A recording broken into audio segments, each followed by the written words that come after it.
নমস্কার। আশা করি সকলেই ভালো আছো। আজ আমরা লম্বা বিরতির পর আবার ফিরে এলাম এক্সপ্লোরেশন উইথ ডলি চ্যানেলে রবীন্দ্রনাথের বলাকার প্রথম কবিতা নিয়ে। আজ এখানে শুধুমাত্র কবিতা পাঠই হবে না, আপনারা এর সাথে শুনতে পারবেন এই কবিতার এক্সপ্লেনেশন। শুরু করা যাক।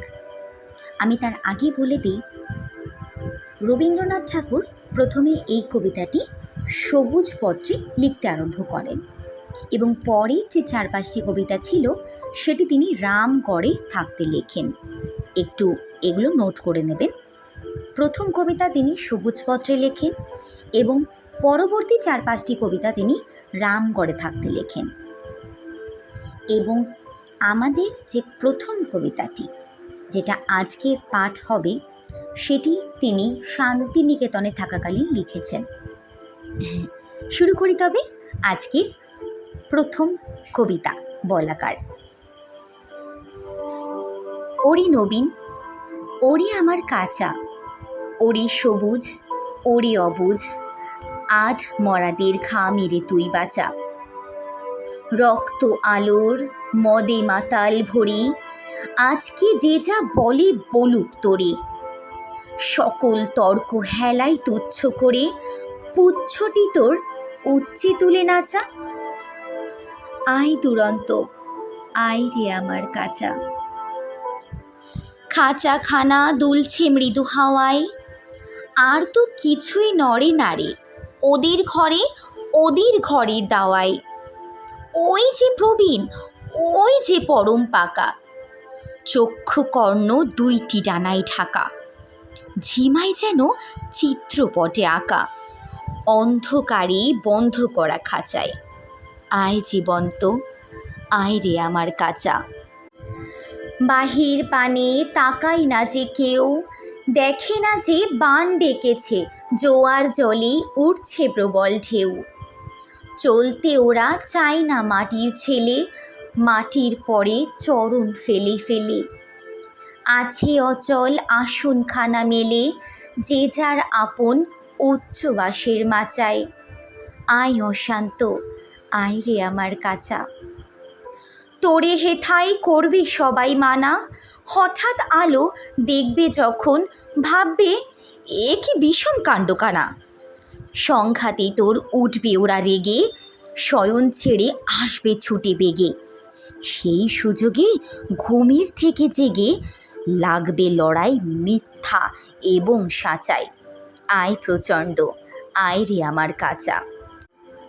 শিকল দেবীর ওই যে পূজা বেদী, চিরকাল কি রইবে খাড়া। পাগলামি তুই আয় রে দুয়ার ভেদি, ঝড়ের মাতন বিজয় কেতন নেড়ে অট্টহাস্যে আকাশখানা ফেরে ভোলানাথের ঝোলাঝুলি ছেড়ে ভুলগুলো সব আন রে বাছা বাছা। আয় প্রমত্ত, আয় রে আমার কাঁচা।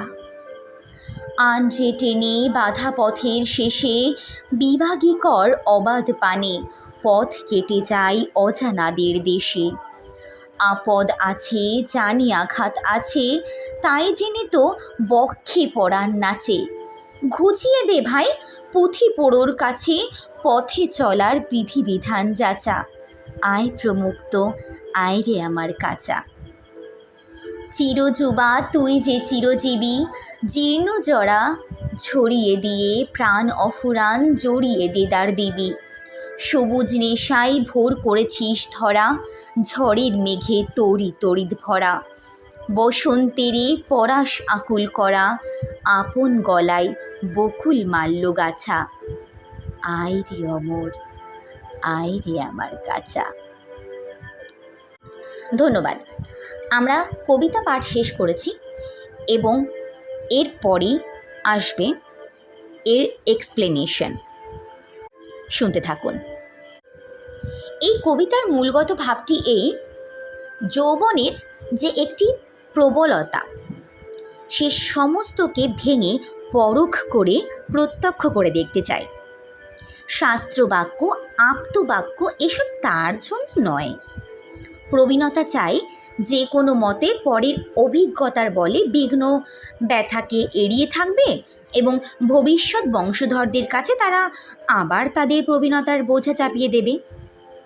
বাধা বলি না মেনে প্রত্যক্ষের দ্বারা সব কিছু অনুভব করার মধ্যে বেদনা থাকে, কারণ তাতে পরের অভিজ্ঞতার কর্ণধারত্ব নেই এবং বাধা পথে বিঘ্নতাও থাকে না। কিন্তু এই তো যৌবনের ধর্ম। যৌবনই বিশ্বের ধর্ম, জরাটা মিথ্যা। যৌবন জরাসন্ধি দুর্গ ভেঙে ফেলে, জীবনের জয়ধ্বজা ওড়ায়। ধন্যবাদ।